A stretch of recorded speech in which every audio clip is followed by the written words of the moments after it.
আসসালামু আলাইকুম রহমতুল্লাহি ওবারাকাতু। আলহামদুলিল্লাহ, প্রশংসা জ্ঞাপন করি জগৎসমূহের প্রতিপালক মহান রব্বুল আলামিনের জন্য এবং অসংখ্য অজস্র অগণিত দুরূদ ও সালাম জ্ঞাপন করি আল্লাহ রসুল সাল্লাল্লাহু আলাইহি সাল্লামের উপর। আল্লাহুম্মা সাল্লি আলাইহি আল্লাহুম্মা বারিক আলাইহি। আমি আজকে বেশ অনেক দিন থেকে ফেসবুক লাইভে কোরআনুল কারীমের সম্পর্কে আমার পড়াশোনা বা আমার জানা এবং আমি কতটুকু বুঝি বা বোঝার চেষ্টা করতেছি সে সম্পর্কে আপনাদেরকে বিভিন্নভাবে মেসেজ দেওয়ার চেষ্টা করতেছি। কিন্তু আজকে আমি একটু আপনাদেরকে জানিয়ে দিই আসলে আমরা কাদেরকে অনুসরণ করব না, কার কথা শুনবো কার কথা শুনবো না, এই বিষয়গুলো কিন্তু আমাদেরকেই আমাদের কল্যাণের জন্যই কিন্তু সিদ্ধান্ত নিতে হবে। অন্যথায় কিন্তু আমরা আসলে এই দুনিয়ার চলার পথে আল্লাহ সুবহানাহু ওয়া তাআলা আমাদেরকে যে উদ্দেশ্যে সৃষ্টি করছেন শুধুমাত্র তার ইবাদত ব্যতি রেখে, তো সেই ইবাদতটা করতে গিয়ে যদি আমরা আল্লাহ এবং আল্লাহর রাসূলের দেখানো পথের উপর যদি আমরা ওই কাজগুলো যদি না করি, তাহলে কিন্তু আমাদের যত কাজ যত আমলগুলো আছে সবগুলো বরবাদ হওয়ার সম্ভাবনা থাকে। তো আমরা এই পৃথিবীতে শুধুমাত্র অনুকরণ এবং অনুসরণের একমাত্র হকদার হচ্ছে আল্লাহ রসুল সাল্লাল্লাহু আলাইহি সাল্লাম। এখন আল্লাহ রসুল সাল্লাল্লাহু আলাইহি সাল্লামকে আমরা কিভাবে খুঁজে বের করব, কিভাবে পাবো, এটা যদি আমরা চিন্তা করি যে আসলে আল্লাহ সুবহানাহু ওয়া তাআলা যে মহাগ্রন্থ আল কোরআনুল কারীম দিয়েছেন, এটাই হচ্ছে যে আল্লাহ রসুলের জীবনের চরিত্র, আল্লাহ রসুলের জীবনের অতিবাহিতের যেই দিক নির্দেশনা সম্পূর্ণ এটা। তো এখন এখান থেকে আমরা কে কতটুকু নিজের কল্যাণ জন্য আমরা এখান থেকে আমাদের যে পথ নির্দেশনা, আমাদের জীবন ব্যবস্থা আমরা কে কতটুকু খুঁজতেছি, এটা কিন্তু এখন বিবেচ্য বিষয় হিসেবে দাঁড়িয়েছে। তো আমি আমার এন্ড থেকে আমি কীরকম পড়াশোনা করি বা আমার পড়াশোনার ধরন, আমার পড়াশোনার এটা হচ্ছে যে আমি কতটুকু সময় এর থেকে ব্যয় করি, কতটুকু বুঝার চেষ্টা করি এবং কতটুকু বুঝে আমল করার চেষ্টা করি, এটা কিন্তু আসলে যদি আমরা একজন আরেকজনের সাথে যদি এই বিষয়টা নিয়ে যদি আলাপ আলোচনা করি এবং এতে অনেক কিছু তথ্য উপাত্ত কিন্তু নিহিত থাকে। আমরা যে সবাই সব কিছু বুঝি তা না, একটা আমি বুঝি অন্যটা আরেকজনে বুঝে, আবার এক একজনের বুঝ এক এক রকম। এখন সেই বুঝটা যদি একমাত্র আল্লাহ এবং আল্লাহ রসুল সাল্লাল্লাহু আলাইহি সাল্লামের মতো হয়ে যায়, তাহলে কিন্তু আমাদের মধ্যে কোনো ইখতিলাফপূর্ণ বিষয় থাকে না। তো আজকে আমি আমার পড়াশোনার ব্যাপারটা যদি আমি আপনাদের সাথে শেয়ার করি, তখনই আপনারা মূল্যায়ন করবেন যে আসলে আমাদেরকে কতটুকু আল্লাহকে জানা, আল্লাহ রসুলকে জানা, আল্লাহর এবং পূর্ববর্তী রসুলদেরকে জানা এবং কিতাব সম্পর্কে জানা, এই জ্ঞানটা আমাদের ধারণ করতে হবে। আমি আমার কথা যদি ব্যক্তিগতভাবে বলে থাকি, আসলে আমি প্রথমত হচ্ছে যে একবারে সম্পূর্ণ একজন জেনারেল লাইনের একজন মানুষ। দ্বিতীয় হচ্ছে যে আমি কোরআনের একজন ছাত্র, এবং ছাত্রটা হচ্ছে যে আমার ক্লাস যদি আপনি হিসাব করেন তাহলে আমি ক্লাস 1-এর ছাত্র নিজেকে মনে করি। এবং আমার পড়াশোনার বৈশিষ্ট্য যদি আমি যদি আপনাদেরকে বলি, তাহলে হয়তো আপনারা বুঝে নেবেন যে একজন ক্লাস 1-এর ছাত্র পড়াশোনাটা সে যেভাবে করতেছে, তাহলে কিন্তু আমাদের সবাই কিন্তু আসলে এই ক্লাসে ভর্তি হওয়াটা বেশি জরুরি। আমি কোরআনুল কারীমের যেই সূরা ফাতিহা থেকে ইলা নাস পর্যন্ত আসলে এই কোরআনুল কারীম যেভাবে আমি অধ্যয়ন করার চেষ্টা করি, যেভাবে বোঝার চেষ্টা করি, ওয়াল্লাহে এই পৃথিবীর মানুষ যদি একটু চিন্তা করে যে এটা এর থেকে সহজ সরল গ্রন্থ পৃথিবীতে অন্য কোনোটা থাকতে পারে না। এটা আমি আমার অনুধাবনের ক্ষেত্রে একবার সর্বোচ্চ পর্যায়ে আমি এটাকে প্রতিষ্ঠিত করে দিছি। এবং আমি এটুক বিশ্বাস করি যে এই পৃথিবীর মানুষ যদি কোরআনের কথা বলতে চায়, তাহলে অবশ্যই সে এই কোরআনের হক তখনই আদায় করে ফেলবে যখন এই কোরআনের কথাগুলো যেভাবে আছে, যেভাবে আল্লাহ সুবহানাহু ওয়া তাআলা নাজিল করছেন, যেভাবে আল্লাহ রসুল সাল্লাল্লাহু আলাইহি সাল্লাম আমাদেরকে দিছেন, হুবহুভাবে ওইভাবে আপনাকে প্রচার করতে হবে। এর বাহিরে সংযোজন করা, বিয়োজন করা, এটার কোনো সুযোগই আল্লাহ সুবহানাহু ওয়া তাআলা দেননি এবং আদৌ এটা কখনো কোনো মানুষের জন্য শোভামণ্ডিত হবে না যে এখান থেকে সে একটু কথা বের করে সেটাকে বিকৃত করা, কমানো, বাড়ানো, এটা কোনো মানুষের জন্যই এটা কল্যাণকর হবে না। যদি কোনো মানুষ যদি এই ধরনের কর্ম করার চিন্তা করে, এই ধরনের কর্মতে নিজেকে নিয়োজিত রাখার মনোনিবেশ করে, তাহলে দুনিয়া এবং আখেরাত অবশ্যই অবশ্যই আল্লাহ সুবহানাহু ওয়া তাআলা তার বরবাদ করে দিবেন। কারণ এটা এমন একটা গ্রন্থ, যিনি আমাদেরকে সৃষ্টি করছেন সেই মহান প্রতিপালকের ধর্ম, এটা মহান সেই প্রতিপালকের কথা এগুলো। সুতরাং এগুলোকে হেরফের করা এবং এগুলোকে নাড়াচাড়া করে, এগুলোকে ওলটপালট করে, এগুলোকে বিক্রি করে, এগুলোর মূল্যায়ন মর্যাদা এই জায়গায় অবস্থান না রেখে এগুলোকে ছোট করা, এটা এই দুনিয়ার সৃষ্টি জগৎ যদি এই ধরনের কেউ চেষ্টা করে, অবশ্যই অবশ্যই আল্লাহ সুবহানাহু ওয়া তাআলা দুনিয়া এবং আখিরাত ধ্বংস করে দেবেন। তো আমার কোরআন অধ্যয়নের ব্যাপারটা আসলে যদি আপনারা একটু চিন্তা করেন, তাহলে হয়তো বুঝে নেবেন যে আমি আসলে সচরাচর কোনো মানুষকে অনুসরণ করার এবং অনুসরণের জন্য তার পিছে ছুটার, এটা আমি কখনো আমার জন্য মনে করি না যে এটা আমার জন্য প্রয়োজন। কারণ আমি কোরআনুল কারিমের মধ্যে যেভাবে আমি আল্লাহকে পাচ্ছি, আমার রসুলকে পাচ্ছি, কিতাব পাচ্ছি এবং পূর্ববর্তী সমস্ত নবী রাসূলদের কর্মগুলো আমি পেয়ে যাচ্ছি এবং আমি বুঝে যাচ্ছি যে এর থেকে সহজ গ্রন্থ আর কোনোটাই হইতে পারে না। সেহেতু আমাকে আর অন্য কোনো দিকে মুখ ফেরানোর কোনো এবং অন্য কোনো দিকে মুখ চেয়ে দেখার বা পড়ার বা জানার আমার ওই সময়টুকু আসলে আল্লাহ সুবহানাহু ওয়া তাআলা দেননি এবং আমিও চেষ্টা করি না। তো আসলে কোরআনুল কারীম আপনাকে বুঝতে হলে সর্বপ্রথম বুঝতে হবে যে আমি যেহেতু আর বাংলা ভাষাভাষী মানুষ, আমি কোরআন পড়তে আমার হয়তো এটার একটু কষ্ট হয়, কিন্তু পক্ষান্তরে যদি এটা আমি যদি আস্তে আস্তে এটা যদি অধ্যয়ন করার চেষ্টা করি, তাহলে আমি হয়তো একটা নির্দিষ্ট লেভেলে পৌঁছাইতে পারবো। কিন্তু এর অর্থটা বোঝাটা, বাংলাটা, যেহেতু আমি বাংলা ভাষার মানুষ, আমার বাংলাটা এই যে আমি অর্থটা এই আরবিটা পড়লাম, এটা কি পড়লাম, এটা যদি আমি আমার ভাষায় বুঝিনি, তাহলে কিন্তু এটা আমার জন্য আরও কৌতূহল জাগ্রত করবে। কারণ পৃথিবীর মধ্যে সবচেয়ে কৌতূহলী এবং সবচেয়ে সম্মানিত, সবচেয়ে সুমধুর এমন একটা গ্রন্থ, সেটা হচ্ছে মহাগ্রন্থ আল কোরআনুল কারীম। এই কোরআনুল কারীম যে কোনো ব্যক্তি স্পর্শ করবে, যে কোনো ব্যক্তি এটাকে নিয়ে চিন্তা করার মনোনিবেশ করবে বা এটাকে চিন্তা করার জন্য একটু সময় বের করবে, ওয়াল্লাহি আপনি এর স্বাদ, এর তৃপ্তি এবং এর যে আপনার শরীরের যে একটা অন্যরকম পরিবর্তন আপনার মধ্যে কিন্তু আল্লাহ সুবহানাহু ওয়া তাআলা বিরাজমান করে দিবেন। তো আমি আমার পড়াশোনার ব্যাপারটা আপনাদেরকে একটু শেয়ার করলে হয়তো আপনারা বুঝতে পারবেন যে আমি দেখেন কোরআন পড়াটাকে সবচেয়ে বেশি প্রাধান্য দিই এবং তাফসিরের ক্ষেত্রে আমি কোরআনের তাফসিরটাকেই আমি সবচেয়ে বেশি প্রাধান্য দিই। এবং এটা কিভাবে সম্ভব, যদি আমি একটি উদাহরণ দিয়ে আপনাদেরকে বুঝাই, তাহলে হয়তো বুঝবেন যে আসলে এটা যে এত সহজ একটা গ্রন্থ, এটা কিন্তু আমাকে জানা ছিল না। এবং মানুষ, বিশেষ করে শয়তান, যেহেতু আমাদের চিরশত্রু, শয়তান সবসময় যে আপনাকে এই গ্রন্থ থেকে দূরে রাখবে, এটা যে সে ওয়াদা করে আসছে, কিসের ওয়াদা করে আসছে?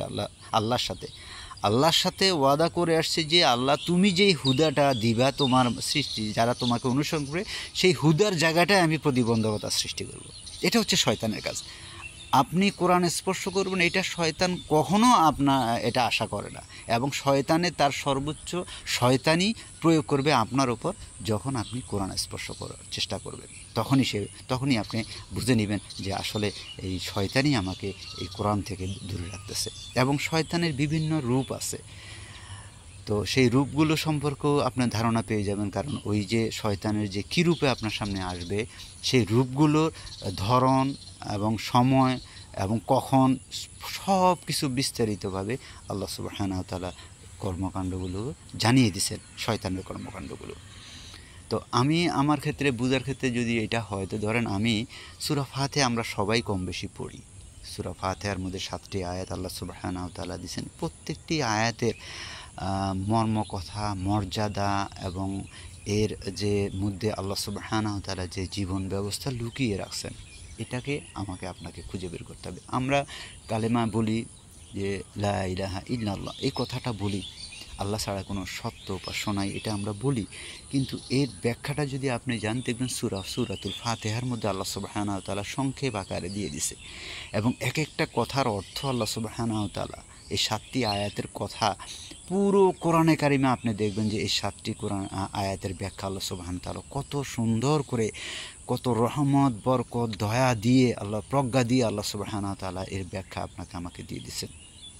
তো আমি আমার সাথে হয়তো আপনাদের সাথে কোরআনুল কারিমের অমিল থাকবার সম্ভাবনাই বেশি, কারণ এই কারণেই যে আমি যেহেতু কোরআনটাকেই বেশি প্রাধান্য দেওয়ার অর্থ এটা না যে কোরআনকেই আমি প্রাধান্য দিই, শুধু বেশি না, আমি এটাকেই প্রাধান্য দিই এবং কোরআনের প্রত্যেকটি আয়াতের ব্যাখ্যা আমি আরেকটি আয়াতে খোঁজার চেষ্টা করি।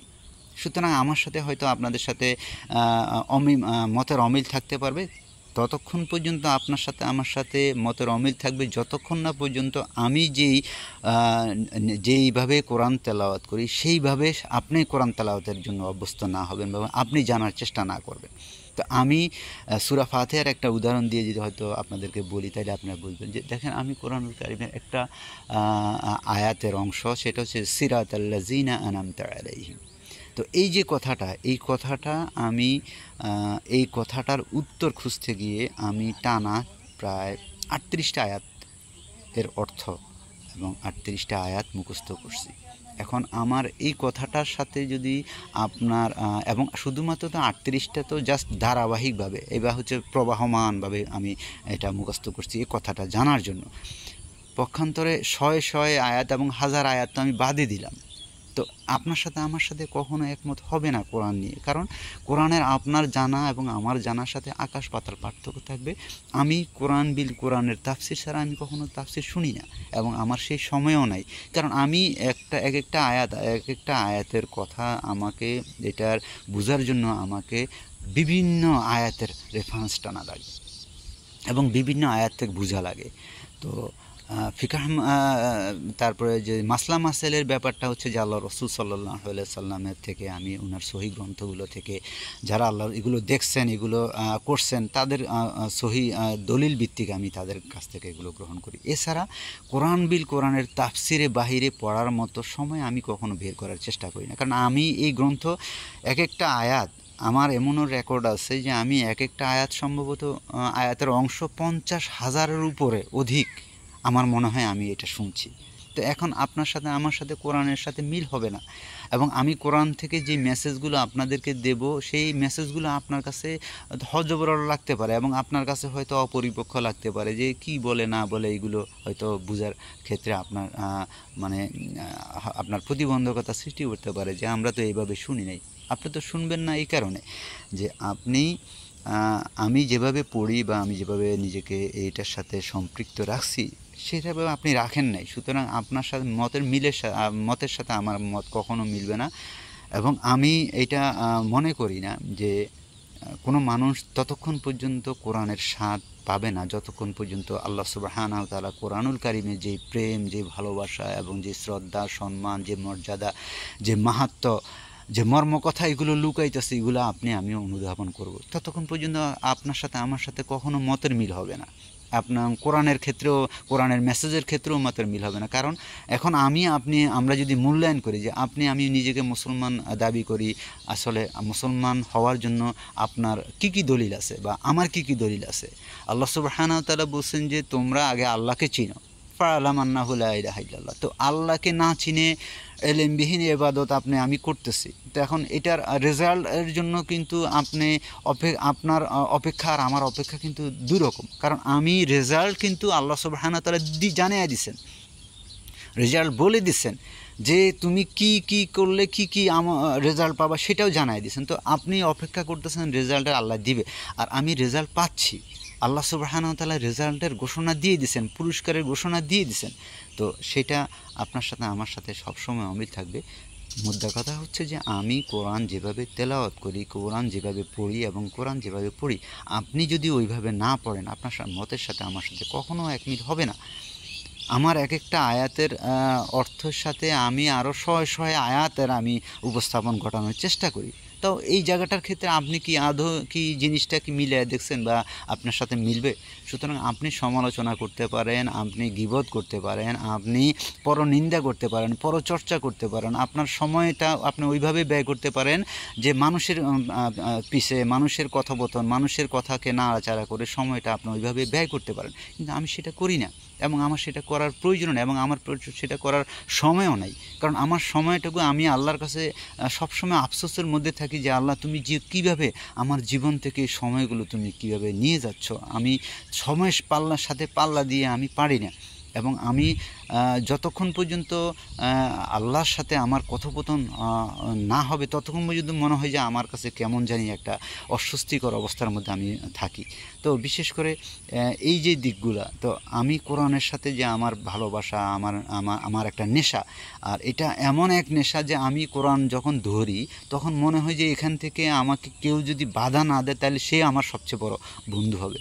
কিন্তু যখন বাধা আসে তখন বুঝে নি যে শয়তানেই কোনো না কোনোভাবে তাকে পাঠাইছে। তো আসলে এখন আপনার সাথে আমার সাথে অমিল থাকবেই, এটাই স্বাভাবিক। কিন্তু আমি চাচ্ছি না যে আপনার সাথে আমার সাথে অমিল থাকুক। আমি আপনাকে আহ্বান করতেছি, আসেন আমরা কোরআনটাকে জানি, কোরআনটাকে বুঝি। কোরআনের মধ্যে আল্লাহ কি জানিয়ে দিচ্ছেন, কি মেসেজ দিচ্ছেন, কি আমার উপকার হবে, কি আমার দুনিয়াতে ক্ষতি হবে, আমার আখেরাতে ক্ষতি হবে, দুনিয়াতে আমার উপকার হবে, আখেরাতে ক্ষতি হবে, কীভাবে আমি জীবন পরিচালনা করব, সেভাবে আমাদেরকে সবাইকে কোরআন জানতে হবে। এবং আমি ব্যক্তিগতভাবে ততক্ষণ পর্যন্ত কোনো আমার কাছে আলেম হিসেবে, জানলেওয়ালা হিসেবে, শ্রদ্ধার পাত্র হিসেবে ততক্ষণ পর্যন্ত আমি ওনাকে বিবেচনা করব না যতক্ষণ না পর্যন্ত উনি কোরআন বিল কোরআন তাফসির আমাকে বুঝিয়ে না দিবেন। এটা আমার ক্ষুধা। এখন আমার এই ক্ষুধাটা যদি আপনি না পারেন তাহলে তো আপনি অন্যর কাছে হয়তো সম্মানিত থাকতে পারেন বা মর্যাদাপূর্ণ থাকতে পারেন, কিন্তু আমার ক্ষুধাটা রেখে আমি তো আপনাকে ওইভাবে করতে পারবো না। আমার সম্মানের জায়গা সেটা, আদবের জায়গা সেটা আছে এক জায়গা, কিন্তু আমার ক্ষুধাটা রেখে তো আমি আপনাকে ওইভাবে মূল্যায়ন করার কোনো সুযোগ রাখি না। তো আমার মূল্যায়ন ততক্ষণ হবে যতক্ষণ পর্যন্ত যে আমার খিদাটা মিটে গেছে, যে আপনি আমাকে কোরআন বিল কোরআনের প্রত্যেকটি কথা কোরআন বিল কোরআন দিয়ে আপনি আমাকে বুঝিয়ে দিয়েছেন এবং আল্লাহ রসুল সাল্লাল্লাহু আলাইহি সাল্লামের সুন্নাহগুলোকে হেকমা দিয়ে, কোরআনের হেকমা দিয়ে আপনি আমাকে মূল্যায়ন করে আমার সামনে উপস্থাপন করছেন। ততক্ষণ পর্যন্ত তো আমি কিন্তু আপনাকে ওইভাবে কাউন্ট করার সুযোগ নেই, কারণ আমার এবং আপনার কথা শোনার মতো সময় তো আমার নাই। কারণ আপনার কথা শোনার থেকে ওই সময়টুকু আমি আমার রবের সাথে কথা বলবো, আমার রবে আমাকে কোরআনের মধ্যে যে মেসেজগুলো দিয়েছেন সেটা আমি আরবি পড়ার চেষ্টা করব, সেটার অনুবাদ চেষ্টা করব, সেটার অর্থ বোঝার চেষ্টা করব, তাহলে আমি আমার কল্যাণটা এখানে পাবো। এর বাইরে তো যাওয়ার আমার সুযোগ নেই এবং আমি এই পৃথিবীর কোনো মানুষকে অনুসরণ করার কোনো সুযোগই নেই, যে এটা রাখেনি আল্লাহ সুবহানাহু ওয়া তাআলা। এবং আমার অনুসরণের একমাত্র হকদার হচ্ছে যে আমার নবী রাসূলরা, আদম আলাইহিস সালাম থেকে শুরু করে একবারে মুহাম্মদ সাল্লাল্লাহু আলাইহি সাল্লাম পর্যন্ত পৃথিবীতে যত নবী রাসূল আল্লাহ সুবহানাহু ওয়া তাআলা পাঠাইছেন এবং যাদের কথা আল্লাহ সুবহানাহু ওয়া তাআলা স্পেসিফিকভাবে আল্লাহ মেনশন করে দিয়েছেন কোরআনুল কারিমে, তাদেরকে অনুসরণ করার বাইরে অন্য কোনো কাউকে অনুসরণ করার মতো আমার সেই সময় নাই এবং আমি ওইটা মনেও করি না। এবং আমি যদি এটা মনে করি যে আল্লাহ তুমি আমাকে আমার এই যে তুমি মহাগ্রন্থ আল কোরআনুল কারিমে যেটা দিচ্ছ সেখানের মধ্যে যাদেরকে তুমি স্পেসিফিক করেছো তাদের অনুসরণের বাইরে তুমি যদি আমাকে কাউকে অনুসরণ করানোর জন্য যদি করাও বা আমাকে ওই দিকে মনোনিবেশ করো, তাহলে বুঝে নিতে হবে যে আমি আস্তে আস্তে পথভ্রষ্ট হয়ে যাচ্ছি। আমি ততক্ষণ পর্যন্ত পথভ্রষ্ট হব না যতক্ষণ পর্যন্ত কোরআনুল কারিমে তুমি যাদেরকে অনুসরণ করার জন্য আমাকে নির্দেশ দিচ্ছে তাদেরকে অনুসরণ না করবে এবং তাদেরকে অনুসরণের জন্যই আমি কোরআন থেকে তাদেরকে আমাকে জেনে নিতে হবে। এবং কোরআনের মধ্যে নাই এটা যদি আমি বলি তাহলে আমার ঈমানের কমতি হয়ে যাবে। কোরআনের মধ্যেই আমার জীবন ব্যবস্থা আল্লাহ সুবহানাহু ওয়া তাআলা নিহিত রাখছেন। আল্লাহ সুবহানাহু ওয়া তাআলা আমাদের সবাইকে আমাদের কোরআন দিয়ে আমাদের জীবন এবং রাসূলদের সুন্নাহ দিয়ে আমাদের জীবন সাজানোর জন্য আমাদের সবাইকে তৌফিক দান করুক। সুবহানাল্লাহ ওয়ালহামদুলিল্লাহ ওয়া লা ইলাহা ইল্লাল্লাহু আল্লাহু আকবার। সুবহানাকাল্লাহুম্মা ওয়া বিহামদিকা আস্তাগফিরুকা ওয়া আতুবু ইলাইক। আসসালামু আলাইকুম ওয়া রাহমাতুল্লাহি ওয়া বারাকাতুহু।